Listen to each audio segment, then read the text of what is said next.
Bonjour et bienvenue dans cette nouvelle vidéo de Colombianito, c'est Donifan et aujourd'hui j'ai la chance d'être en plein cœur de la Sierra Nevada. La Sierra Nevada colombienne est juste à côté de moi, j'ai un petit arbuste, c'est un arbre à coca qu'on appelle ici en langage arhuaco El Ayu.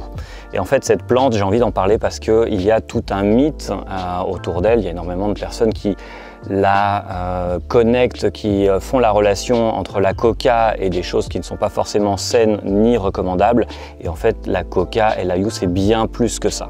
Déjà, à la base, par exemple pour les peuples de la Sierra Nevada, c'est à la fois une divinité, ça a aussi servi à une certaine époque comme monnaie, ça a servi pour faire du troc, mais il y a toute une culture autour de la coca et c'est une plante qui est aussi médicinale. On en fait du thé, on peut la mâcher, ça permet de calmer le mal des hauteurs et beaucoup d'autres choses que je vous expliquerai au travers d'un article de blog. Je vais laisser le lien en description de la vidéo.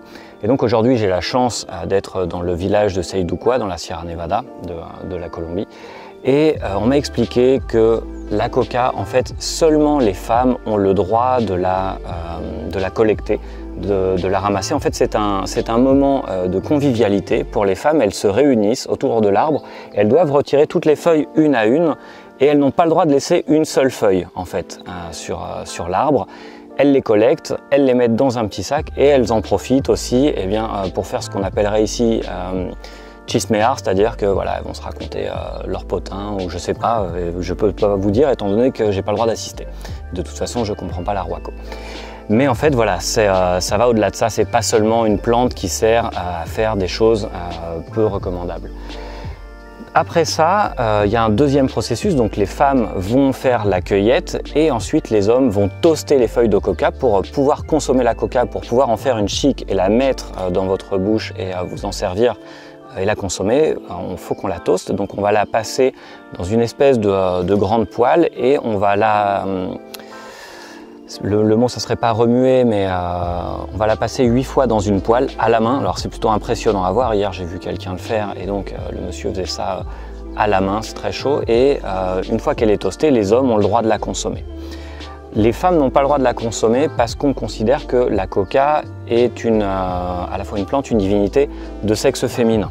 Donc c'est pour ça qu'on fait bien la distinction homme-femme, en tout cas ici à Sayduqua. Comme je vous l'ai expliqué un peu plus tôt, la coca peut être consommée de différentes façons, notamment sous forme de thé. Alors comme moi je suis en train de le faire tout de suite, j'ai acheté plusieurs sachets de feuilles de coca. C'est totalement légal, c'est une plante qui est totalement inoffensive, donc on peut faire du thé, même si les Colombiens n'ont pas vraiment tendance à la consommer. C'est une plante qui a encore on va dire...